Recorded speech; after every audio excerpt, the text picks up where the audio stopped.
오늘 하나님의 선물 마태복음 120번째 시간으로 너희의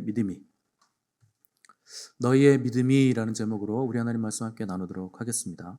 지난주에 우리는 변화산의 기적을 살폈는데 그 변화산의 기적은 지금까지 주님이 보이신 기적들과는 비교할 수조차 없는 굉장히 영광스러운 사건으로 예수 그리스도의 본질적인 신성과 그분의 영광을 드러내는 사건이었습니다. 예수님이 이 땅에 계실 때 자기가 하나님의 아들이시고 메시아 되심을 끊임없이 말씀하셨는데 그 사람들은 주님의 말씀을 믿지 않았고 오늘날에도 여전히 주님을 하나님으로 메시아로 믿지 않는 자들이 많이 계십니다.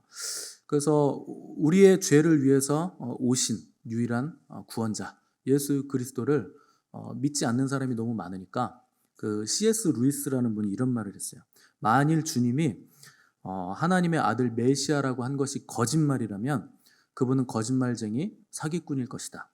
그런데 사기꾼들은 자기가 뭔가 이득을 보기 위해서 사기를 치고 거짓말을 하는데 예수님은 이득을 본 게 하나도 없다. 그러니까 사기꾼들은요, 자기가 이득을 보지 않고 사기인 게 들통나면 자백을 하든지 도망치든지 그 뒷일을 도모하는데 주님은 사기꾼이었다면 자기가 한 게 거짓말이었다면 그 거짓말 때문에 죽으셨다는 거예요. 여러분 어떤 사기꾼이 자기가 사기치는 그 사기 거짓말을 위해서 죽겠습니까? 그러니까 사기꾼일리 만무하고 더군다나 주님의 제자들도 그분이 치신 사기 때문에 다 죽임을 당해요. 12명의 제자들 중에 11명이 죽임을 당합니다. 그럼 어떤 사기꾼의 제자들이 스승 사기꾼의 사기치는 거짓말 때문에 죽음을 불사하겠는가? 그래서 주님은 거짓말쟁이가 아니라는 거죠. 두 번째 가능성은 그분은 미친 분이었다. 그러니까 자기가 메시아라고 주장하는 건 미쳤기 때문에 그렇게 주장을 한 것이다. 이렇게 가정을 했습니다. 자, 그럼 미치광이였는데 그 미치광이하고 당대 최고의 교육을 받았던 종교인들이 언쟁을 해서 이긴 적이 한 번도 없어요. 그리고 그 미치광이였다면 그분이 베푸신 기적들은 설명이 안 돼요. 귀신이 떠나가고 병을 고치고 또 그분이 행하신 많은 그 자연 만물을 풍랑을 잔잔케 하시는 바람을 잔잔케 하시는 그런 이적들이 미친 사람인데 어떻게 그런 기적들을 베풀 수 있으며 그 많은 기적들을 목도한 사람들이 증거로 다 글로 기록해 놓고 증인들이 너무나 많은데 그걸 어떻게 설명할 것인가? 그러니까 그분이 미친 분도 아니다 하는 결론에 이를 수 있겠죠. 그럼 선택지는 하나만 남는 겁니다. 그분이 말씀하신 대로 하나님의 아들이시고 메시아다. 그거밖에 선택지가 없다는 거예요. 그럼 그렇게 선택지가 남지 않았으니까 우리는 그분을 메시아로 모시고 그분이 나의 죄를 사해 주시는 유일한 구원자로 우리가 그분 앞에 무릎을 꿇어야 된다 하는 것이죠. 제자들도 사실은 반신반의했을 겁니다. 정말 메시아이신가? 베드로는 고백을 했지만 나머지 제자들은 잘 몰랐을 수도 있는데 이 수제자들 3명 베드로, 야고보, 요한은 변화산에서 드디어 메시아이신 하나님의 아들이신 주님의 영광스러운 변화된 모습을 보고 이제 확신을 갖게 된 겁니다. 주님의 영광이 얼마나 대단했던지 주님 우리가 여기서 살고 싶습니다. 산에서 그냥 내려가지 맙시다. 초막 셋을 질 테니까 모세하고 엘리야하고 주님하고 여기서 우리 같이 지냅시다. 이렇게 말할 정도로 너무나 영광스러웠다는 거예요. 근데 주님은 다른 생각, 다른 계획을 가지고 계셨습니다. 우리 오늘 본문 9절 말씀 한번 읽어보겠습니다. 9절 시작. 그들이 산에서 내려올 때 예수께서 명하여 이르시되 인자가 죽은 자 가운데서 살아나기 전에는 본 것을 아무에게도 이르지 말라 하시니 아멘. 자, 제자들은 여기 머물기 원했지만 주님은 야 됐다 내려가자 이렇게 말씀하시고 내려오시면서 너희들 여기 산에서 변형된 거 또 모세와 엘리야 만난 거 또 하나님의 음성 들린 거 너희들 아무한테나 이거 얘기하면 안 된다. 언제까지냐면 내가 죽었다가 다시 살아날 때까지 절대 얘기하지 마라. 함부로 소문내지 마라. 이렇게 말씀하셨습니다. 자, 바로 앞에 마태복음 16장에서 주님이 교회를 재성하시면서 비로소 제자들에게 자신이 고난받고 죽으셔야 된다. 그리고 다시 살아나야 된다 하는 것을 말씀하셨다고 되어 있어요. 기억하실 겁니다. 그러니까 주님은 죽기 전까지 자신이 고난을 받고 십자가에서 죽으시기 전까지는 자기가 영광스러운 분이심을 함부로 소문내지 말라. 이렇게 입단속을 시키셨다는 거예요. 왜 그랬을까요? 주님은 사람들에게 유명해지는 것을 원치 않으셨다는 거예요. 십자가에서 죽으시기 위해서 이 세상에 오셨기 때문에 십자가에서 죽기 전까지 괜히 유명해져가지고 사람들이 주님을 막 왕으로 막 모셔가지고 왕 삼고 그럴까봐 철저하게 단속을 시키셨다는 겁니다. 당연한 거죠. 왜냐하면 죄는요, 세상이 받드는 영웅이 죄 문제를 해결해 줄 수 없어요. 죄는 철저하게 죄값을 지불해야 되는데 하나님이 정하신 죄의 값은 사망입니다. 다른 것으로는 죄값이 지불이 안 돼요. 그래서 이 죄에 대한 보응은 반드시 생명으로만 값을 치를 수 있어요. 그래서 세상이 말하는 영웅들이 우리의 죄를 해결해 주지 못합니다. 뭐 나폴레옹이나 징기스칸이나 알렉산더 같은 사람들은 대단한 위인이고 대단한 영웅이라고 자꾸 지켜 세우는데, 여러분, 그 나라에서나 그 사람들이 영웅이고 위인이지 주변 국가들한테는 그 사람들은 철천지 원수예요. 그 세상 그 영웅들, 세상의 힘이라는 건 그런 겁니다. 누군가 얻었으면 누군가는 잃은 사람이 있습니다. 누군가 강해졌잖아요. 누군가는 약화된 거예요. 누군가 올라갔잖아요. 누군가는 바닥으로 내려 꽂은 겁니다. 그 내려 꽂은 사람들 밟고 올라간 거예요. 그래서 세상의 방법으로는 모든 사람들에게 구원을 주고 모두에게 선이 될 수 없기 때문에 주님은 세상의 방법이 아니라 하늘의 방법, 하나님의 방법을 선택하셨다. 그 방법이 뭐냐?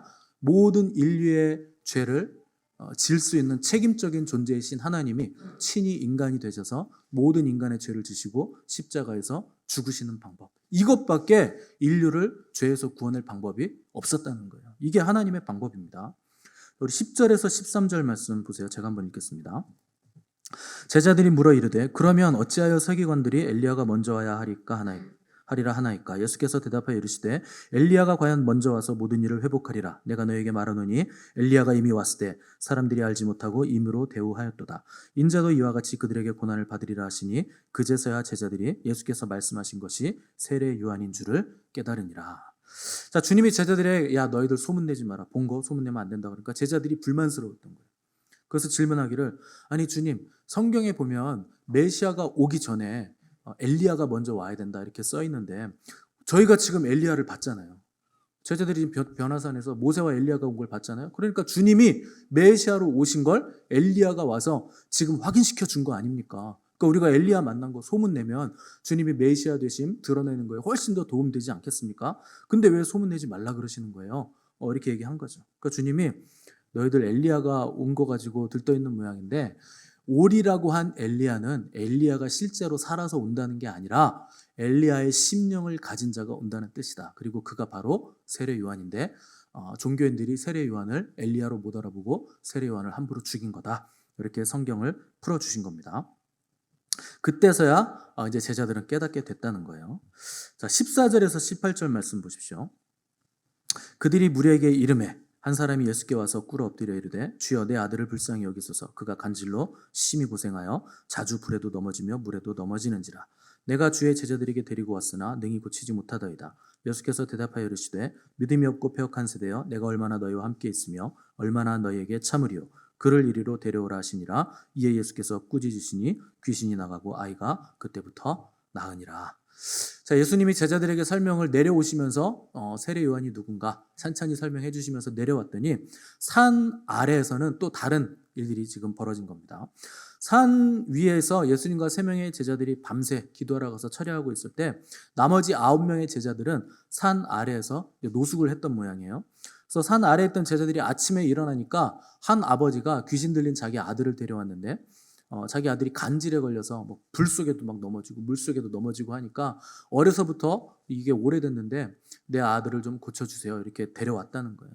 그러니까 산 아래에 있던 9명의 제자들은 주님이 아직 산에서 내려오시지 않았는데 근데 자기들이 얼마 전에 전도 여행 가서 귀신도 떠나가고 병도 고치고 한 경험이 있잖아요. 그래가지고 그 경험에 의거해서 그래 우리가 고쳐드리겠습니다. 그래가지고 기도를 열심히 했다는 거예요. 근데 9명이 돌아가면서 아무리 기도해도 합심해서 기도를 해도 귀신이 떠나가지 않더라는 거예요.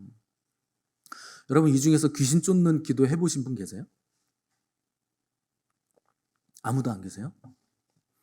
여러분 만약 기도했는데 귀신이 나가잖아요. 너무 신기하고 감사한 일인데 이게요 건드려 놨는데 일단 기도를 시작했는데 안 나가잖아요. 굉장히 이거 상황이 걷잡을 수 없어집니다. 일단 건드려 놓으면요 귀신이 발광을 하거든요. 그래서 막 소리치고 아무리 기도를 해도 나가지 않고 더 발작하면서 오히려 귀신이 우습게 여깁니다. 야 내가 예수도 알고 다 아는데 니네 목사도 아는데 넌 누구냐? 뭐 이럴 수 있어요. 사도행전에 나오는 것처럼.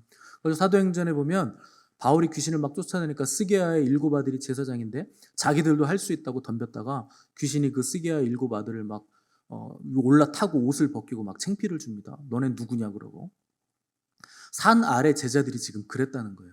9명이서 열심히 기도했는데 귀신이 안 나가더라는 거예요. 마침내 산에 오르셨던 주님과 3명의 수제자들이 내려왔는데 분위기가 너무 어수선하니까 주님이 뭔 일이냐 물어보셨겠죠. 그때 아이 아버지가 오더니 주님, 내 아들이 귀신 들렸는데 귀신이 간지를 일으켜서 발작 일어나서 물불 안 가리고 넘어집니다. 그런데 당신의 제자들에게 좀 고쳐달라고 했더니 못 고치던데요? 이렇게 얘기를 했다는 거예요. 그러니까 주님이 뭐라 그러냐면 이 믿음이 없고 패역한 세대여, 내가 얼마나 너희와 함께 있어야 되고 얼마나 너희들을 참아야 되겠느냐, 데려와라, 이렇게 말씀하신 거예요. 자, 마태복음에서는 이렇게 기록이 되어 있는데 마가복음에서는 조금 더 자세하게 이 사건이 기록되어 있습니다. 우리 바로 마태복음 뒤에 성경 마가복음, 여기 주보 끼워 놓으시고 마가복음 9장으로 가보세요. 마태복음 다음에 마가복음 9장 19절에서 24절 말씀.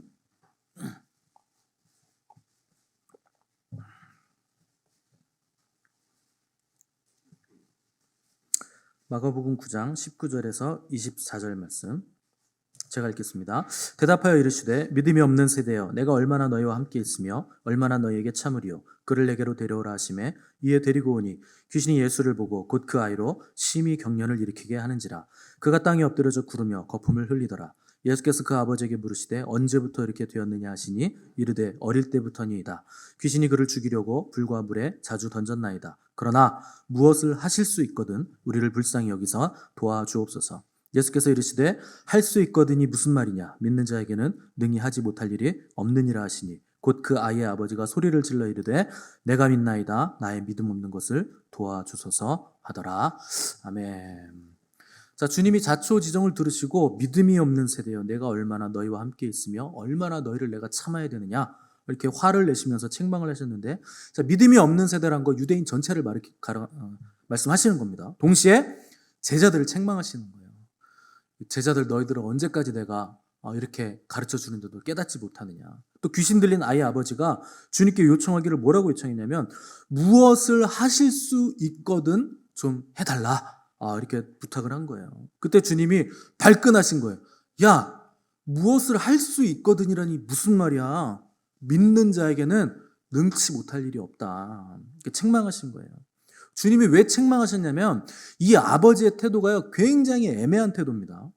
그도 그럴 것이, 이 아버지 입장에서는 제자들에게 왔는데 못 고치는 걸 보니까 이 사람들 별거 아니네, 이런 생각을 한 거예요. 그러니까 제자들이 못 고쳤으니까 이 제자들의 스승도 별거 아닌가 보다, 이미 의심이 자기 마음에 들어와 있다는 겁니다.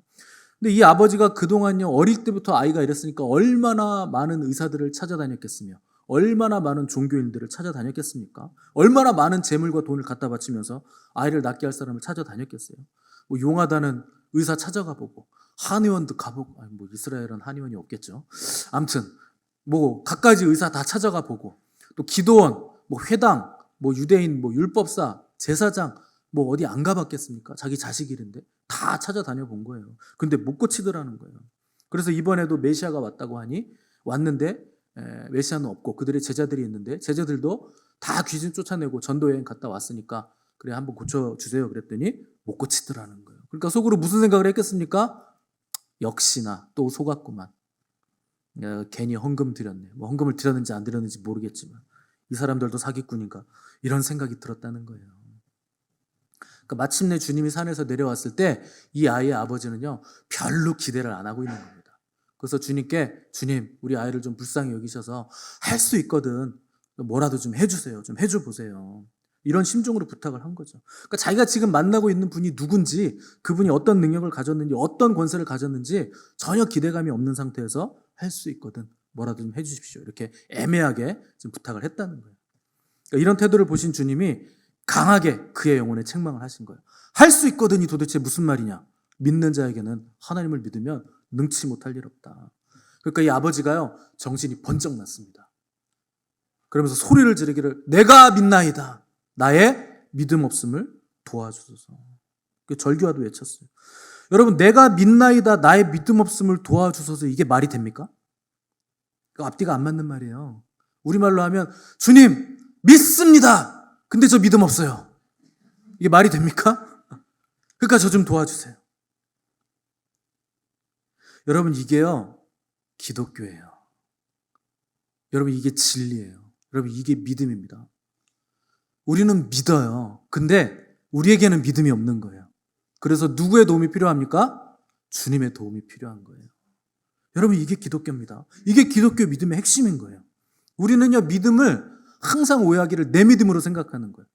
그러니까 믿음은 저 사람은 믿음이 좋아. 이 사람은 믿음이 약해. 나는 이 정도면 믿음이 좋지. 저 사람은 하는 거 보니까 믿음이 약해. 이렇게 자꾸 믿음을 계량화시키는데 여러분 믿음은 우리의 것이 아닙니다.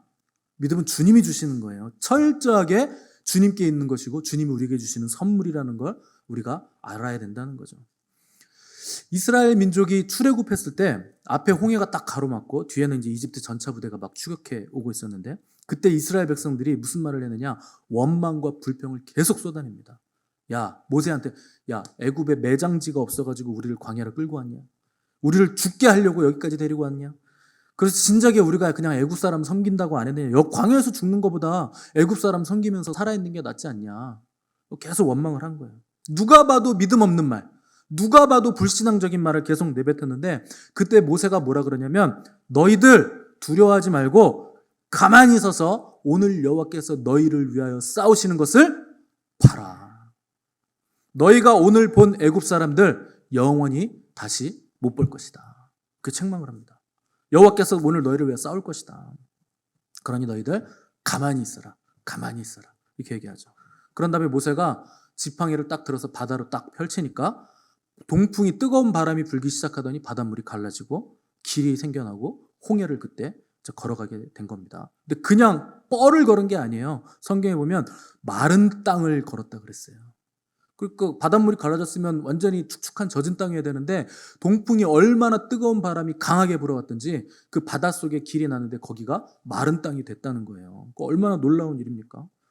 그러면 이스라엘 백성들은 그 길을 보고 나서 거기로 들어간 거지 그 전까지는 불평하고 원망하고 불신앙적인 태도로 서 있었습니다. 근데 놀랍게도 히브리서는 이 사건을 어떻게 평가하고 있는 줄 아세요? 우리 히브리서 11장 29절 띄워주세요. 다 같이 한번 읽어보겠습니다. 히브리서 11장 29절 시작. 믿음으로 그들은 홍해를 육지같이 건넜으나 애굽 사람들은 이것을 시험하다가 빠져 죽었으며 아멘. 자, 히브리서는 이 사건을 뭐라고 표현하느냐? 믿음으로 그들은 홍해를 육지같이 건너갔다. 저는 이 평가를 아무리 좋게 봐주려고 해도 동의가 잘 안 돼요. 그 사람들이 믿음으로 건넜습니까? 아니에요. 믿음이 아니에요. 그냥 불평불만하다가 원망하고 불평하다가 애굽 사람들이 쫓아오니까 할 수 없이 쫓겨서 전전긍긍하다가 바다의 길이 생기니까 바다로 그냥 들어간 거예요. 거기밖에 길이 없으니까 간 거지. 아니 그럼 그 상황에서 뭐 애굽 사람들 쪽으로 가겠습니까? 죽이려고 쫓아오는데 전차 부대가 오고 있는데 당연히 바다로 길이 나면 바다로 들어가야죠. 이게 어떻게 믿음이 되겠어요? 어쩔 수 없이 그걸로 들어간 건데. 근데 히브리서는 하나님은 성경은 그들이 애굽 홍해로 들어간 거, 애굽에서 떠나서 홍해를 육지같이 건넌 거 그거 믿음으로 했다는 거예요. 그게 그들의 믿음이었다는 거예요. 그게 어떻게 믿음이 될까요? 어쩔 수 없이 들어갔는데 가만히 서 있다가 하나님이 하시는 일을 봐라 그랬더니 진짜 가만히 있다가 갈라져서 길이네? 그리고 들어간 것뿐인데 그걸 믿음의 행동이었다. 대단한 믿음이다. 그래서 이 히브리서 11장은 믿음의 전당의 장입니다. 믿음이 있는 사람들만 쫙 올려놓은 건데 뭐 기드온, 바락, 삼손 별의별 사람, 믿음의 사람이 다 있는데 여기 광야 이스라엘 1세대 백성들이 그 이름을 올리고 있다는 거예요. 이 사람들은 믿음의 사람들이었다. 여러분 믿음이 이런 거라는 거예요. 이스라엘 백성들이 홍해를 건널 때 이스라엘 민족만 있었던 거 아닙니다. 맨 마지막 끝부분에 누가 있었냐면 중다한 잡족들이 있었다 그랬어요. 그 행렬의 끝에 중다한 잡민족들이 꽁무니에 같이 붙어서 따라 나왔다. 근데 그 사람들 입장을 생각해 보세요. 맨 뒤에 있으니까 지금 앞에서 무슨 일이 일어나고 있는지 몰라요. 근데 앞에서부터 전달 하고 들어오는데 야 앞에 바다가 있대 큰일 났네. 근데 뒤를 보니까 애국 군대가 전차 부대, 지금으로 말하면 탱크예요. 탱크 부대가 이스라엘 백성들 죽이려고 막 오고 있는 거예요. 그러니까 우리는 지금 맨 끝에 있으니까 저 애국 군대를 보고 있는데 앞에서 전달해서 들어오는 내용은 앞에 바다가 있대. 큰일 났다. 그럼 죽으면 누가 제일 먼저 죽습니까? 맨 꽁무니에 있는 중다한 잡족들이 맨 먼저 죽는 거예요. 이스라엘 백성들은 나중에 죽는 거고. 어떡하지? 큰일 났네. 그러고 있는데 갑자기 행렬이 앞으로 가는 거예요. 야, 어디로 가는 거야? 그랬더니 야, 바다에 길이 났대. 바다에 길이 났대. 바다에 길이 났대. 전달 해가지고 바다에 길이 났다고 글로 들어간 거예요. 그러니까 꽁무니에 있던 사람들은 아무것도 모르고 글로 들어간 겁니다. 앞에서 가니까. 그 뒤에는 막 전차 부대가 오니까 들어간 거죠. 여러분, 거기 어른만 있었겠습니까? 아이들도 있었겠죠. 아이들은 엄마 아빠 손잡고 있다가 앞으로 가니까 그냥 갔는데 들어가 보니까 웬걸? 이게 완전 아쿠아리움이네. 물 벽에 서가지고 앞에 막 상어도 막 헤엄치고 막 고래도 다니고 막 거북이도 옆에 있고 그거 보이잖아요. 벽이 이렇게 서 있으니까 야, 이게 웬 아쿠아리움이냐. 신나가지고 거길 지나간 겁니다. 또 어떤 애들은 졸려가지고 등에 옆에서 자고 있었겠죠. 자다가 그냥 거기 건너간 거예요, 홍해를. 근데 그걸 뭐라고 표현합니까? 믿음으로 그들이 홍해를 건넜다는 거예요.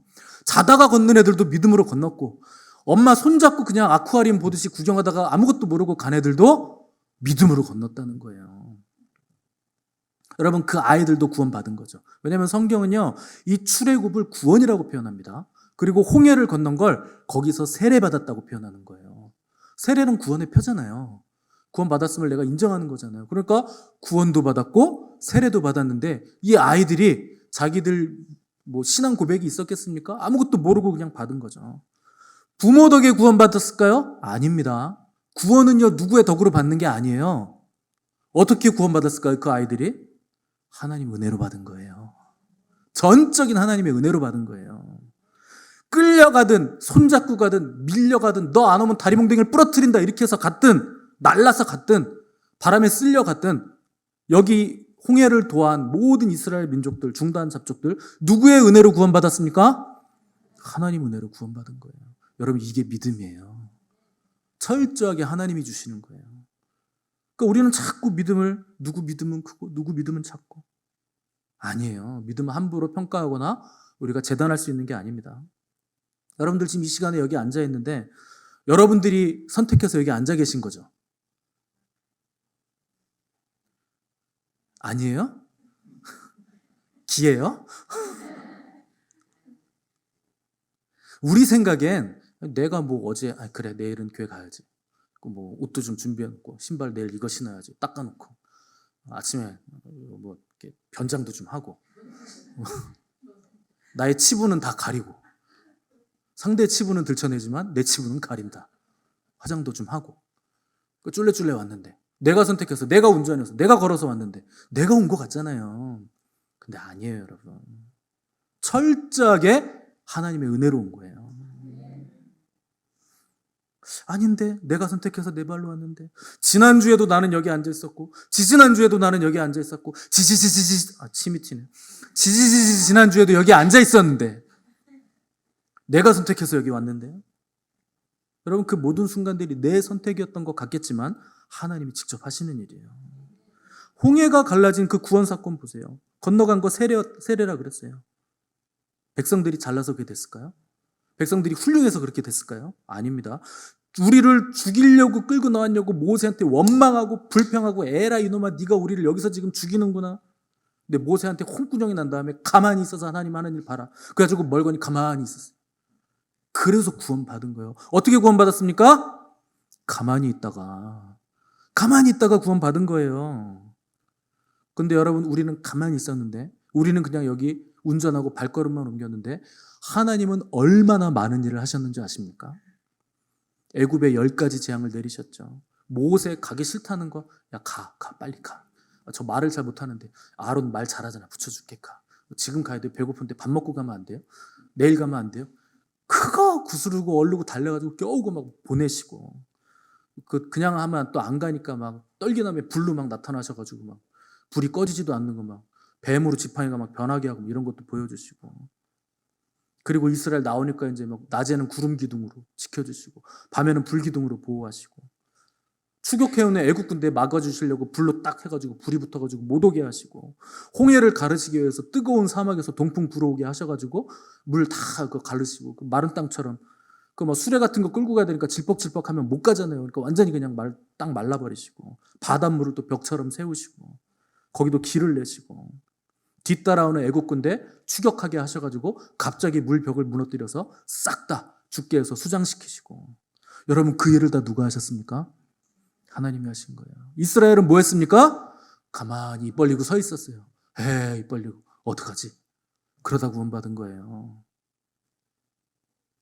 여러분, 이 자리에 있는 거 마찬가지입니다. 우리가 여기 앉게 되기까지 우리가 뭘 많이 한 것 같죠? 내가 나가기로 결단해야지. 그거밖에 없잖아요. 근데 하나님은요, 너무나 많은 일을 하셨어요. 하나밖에 없는 자기 아들 독생자의 생명을요, 십자가에서 우리를 위해 내어주게 하셨어요. 그 피값을 우리를 위해서 치르신 거예요. 하나님의 아들이 하늘에 그 영광스럽게 계셨던 분이 사람이 되셔서 이 땅에 오시고 모든 인류의 죄를 자기가 다 책임지시고 지시고서 그 피값을 지불하심으로 저와 여러분들이 오늘 이 자리에서 하나님을 예배할 수 있도록 하나님이 하신 거예요. 그러니까 여러분, 여기 앉아있는 게 보통 은혜가 아니죠. 여기 있는 게 너무나 놀라운 은혜죠. 오늘 날씨가 좋은데 이 좋은 날씨 누가 주셨습니까? 하나님이 주셨죠. 바람 불어오면 하나님이 불어주시는 거예요. 그 바람이 물결 살랑살랑 일게 하는 것도 하나님이 하시는 거죠. 어느 날 갑자기 내가 성경을 좀 읽어봐야 되겠다, 궁금하다. 그 마음 누가 주십니까? 하나님이 주시는 거예요. 어느 날 갑자기 그래, 오늘은 교회 가야 되겠다. 누가 주셨을까요? 하나님이 허락하시는 마음이요. 여러분, 내가 죄인인데 어떻게 교회 갈 생각을 합니까? 내 생각에서 생각이 들었다고 해서 내 생각인 것 같죠? 천만의 말씀. 하나님이 하시는 거예요. 어떤 분들은 교회를 정하실 때, 이 교회는 설교는 몇 점? 주차장 있나? 주차장이 약간 혼잡한데 주차 몇 점? 인원수는 얼마나 되나? 교회 밥 주나? 밥은 맛있나? 안 주나? 우리 교회는 안 줘요. 양육할 때만 줍니다. 밥값을 해야 주죠. 성경 공부를 열심히 해야 주죠.